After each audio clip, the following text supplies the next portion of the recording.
Bonjour à tous, j'espère que vous allez bien, vous derrière vos écrans.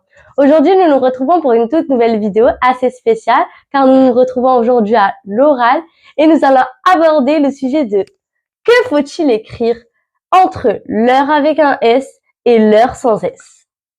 Mais avant de commencer cette vidéo, je vous invite à vous abonner à ma chaîne, à liker la vidéo, activer la cloche de notification si mon contenu vous intéresse. Alors, nous n'allons pas nous attarder sur cette introduction et c'est parti pour commencer la vidéo.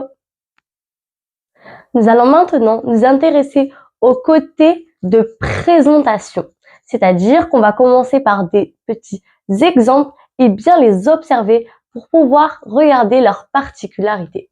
Voici 3 différentes phrases que je vais vous lire tout de suite. La première, mes parents me manquent, je leur écris une lettre.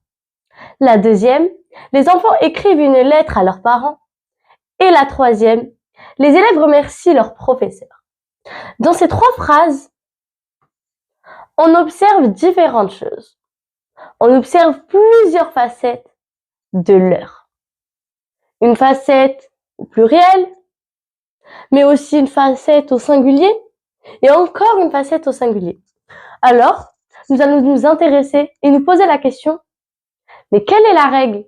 Pourquoi parfois l'heure est au pluriel, mais parfois il est aussi au singulier? Nous allons maintenant nous poser la question et bien observer de plus près la règle. Nous allons maintenant passer à l'étape de l'explication. Pourquoi il y a différentes facettes de l'heure, celle au pluriel et celle au singulier. On peut constater qu'il y a une phrase, mais pour l'instant, elle ne nous intéresse pas.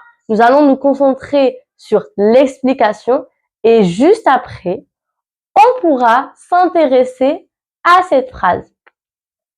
Il faut savoir que lorsque l'heure se retrouve avant un verbe conjugué ou bien un nom au singulier, l'heure va toujours s'écrire sans S.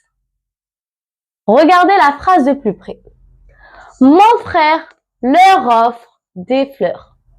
Voici mon verbe offre, conjugué du verbe offrir. Juste avant se trouve le leur. Alors, l'heure ne va pas avoir de S.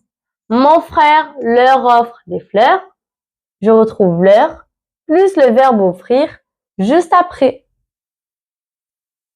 Il n'y aura pas d'S.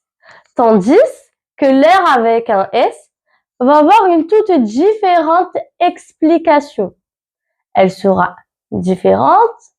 C'est pour cela qu'elle ne va pas avoir la même écriture. Nous allons nous concentrer par l'heure avec un S dans la prochaine étape. C'est parti. Voici la 4e étape.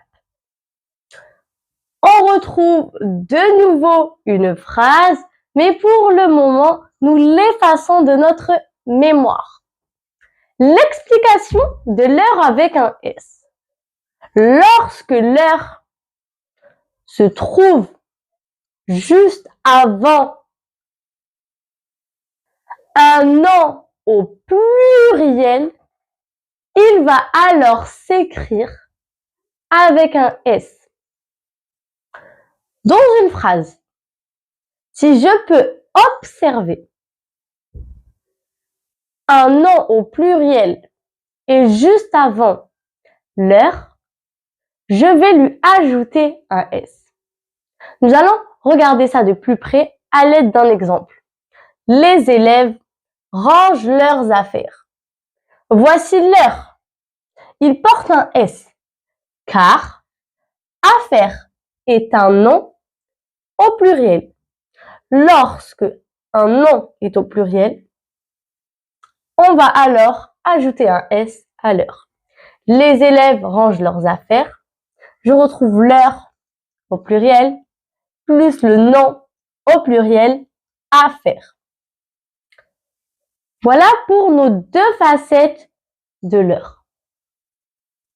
Comme vous avez pu le constater, seulement une autre lettre changée mais la signification d'une phrase peut totalement changer par cette simple petite lettre. Alors, maintenant qu'on connaît les règles, qu'on connaît à peu près tout sur l'heure et leurs deux facettes, nous allons faire une petite conclusion ensemble pour regarder si vous avez vraiment compris cette leçon. Eh oui, nous nous retrouvons déjà sur la fin de cette vidéo en faisant une petite conclusion, un résumé très court de cette vidéo en seulement 1 à 2 minutes. Alors, c'est parti. On a pu dire que l'heure remplaçait un pronom personnel ou un adjectif possessif et se plaçait devant un verbe ou un nom singulier. Et donc, on ne mettait pas de S.